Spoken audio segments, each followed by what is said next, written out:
Assalamualaikum warahmatullahi wabarakatuh.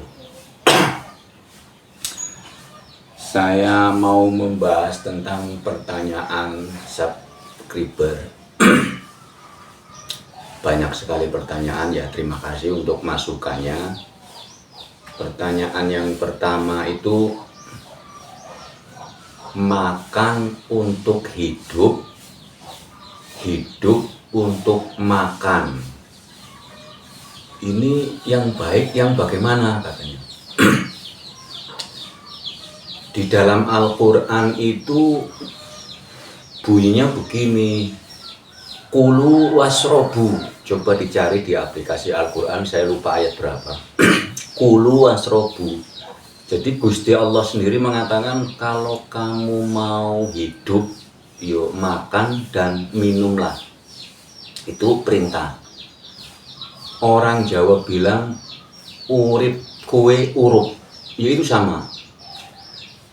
Bagaimana cara membedakan secara spesifiknya kalau makan untuk hidup berarti ibadah ya. Kalau kita niat makan untuk hidup berarti ibadah.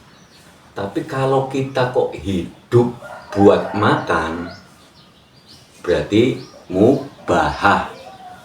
Mubahah itu nggak ada gunanya kalau dalam bahasa biasanya. Bagaimana cara kita praktek agar kita makan itu menjadi ibadah? Di saat kita praktek lagi makan itu selalu ingat, jangan cuman baca Bismillahirrahmanirrahim, bukan penghayatan. Oh iya, ini makanan yang menumbuhkan Gusti Allah, yang ngapa-ngapain Gusti Allah, yang memasak api dari Gusti Allah. Jadi baru di situ kita berpikir, iyo bersyukurnya Gusti Allah menyediakan air, api, masak, tumbuh-tumbuhan yang buat masak untuk kehidupan manusia. Jadi judulnya itu penghayatan tentang apa yang dimakan. Nah, yang dimakan itu dari mana? Asal usulnya. Nanti di situ ada rasa bersyukur. Jadi nggak cuma, yo kalau ngucap Bismillah ya berarti itu niatnya, bukan. Kalau Bismillahirrahmanirrahim nggak diartikan, kita hanya terfokus, imajinasi kita hanya terfokus kepada huruf. Ya kepada Allah, tapi huruf juga. Dengan menyebut nama Allah, Maha Pengasih, Maha Penyayang, tapi kepada huruf, imajinasi di dalam diri kita itu huruf, bukan wujud. Jadi kalau kita melihat makanan, ini berasal dari ini, itu nanti secara tidak langsung itu mendidik untuk kita ingat bahwa kerjaan bumi untuk menghasilkan untuk menghasilkan makanan itu benar-benar nggak sia-sia. Jadi kita nanti ada ingat sedulur papa.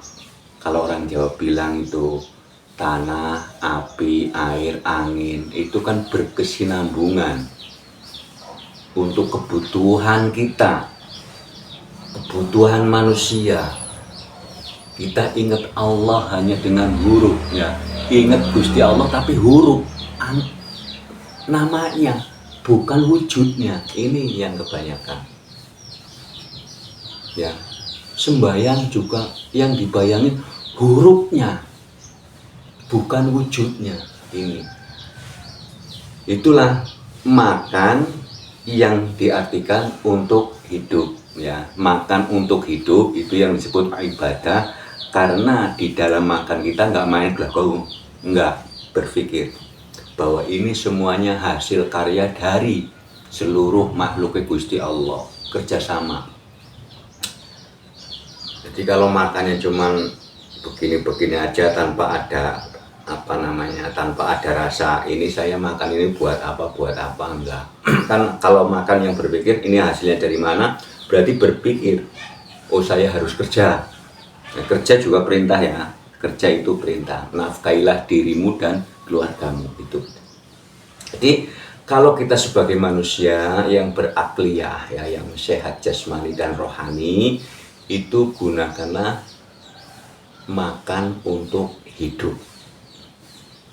Kalau hidup untuk makan itu biasanya sedikit menjurus kepada orang, ya namanya orang, ya. Jadi seperti banyak contohnya sebenarnya kan. Kalau manusia gila nggak ada, adanya orang gila. Jadi orang itu spesifiknya condongnya kepada sifat yang tidak baik. Orang ya, walaupun di diri kita selalu ada orang dan manusia, kan tingkatannya 3. Orang, manusia, insan. Nah ini insan ini. Jadi kita berangkat dari orang menuju manusia, menuju insan. Ini banyak sekali. Jadi makan untuk hidup itu ibadah, hidup untuk makan itu mubahah. Nah itu tadi caranya. Kalau kita makan, ingat ini siapa yang mengolah. Makanan ini pengolahan siapa? Nanti kan ingat Gusti Allah yang ngolah. Nggak main makan, saya punya duit makan, nggak terfikir. Dan kita ini di saat ngangkat tangan ini siapa yang ngangkat? Di saat kita ngunyah, itu siapa yang ngunyah? Dicari. Nanti kita banyak bersyukur. Karena kita nggak bisa tanpa roh. Tidak bisa. Jadi sangat amat banyak sekali. Saya sendiri dulu waktu masih ya kurang lebih 10 tahun yang kesana itu kadang lupa bagaimana cara membedakan antara makan untuk hidup, hidup untuk makan. Itu memang sedikit susah digalinya. Tapi kalau sudah tahu jelas, di saat kita makan berpikir, oh ini yang menghasilkan ini, jadi jalur makanan itu dari mana, itu dipikir, diimajinasi, nanti timbul penghayatan, timbulnya bersyukur. Ya, cukup sekian ya. Wassalamualaikum warahmatullahi wabarakatuh.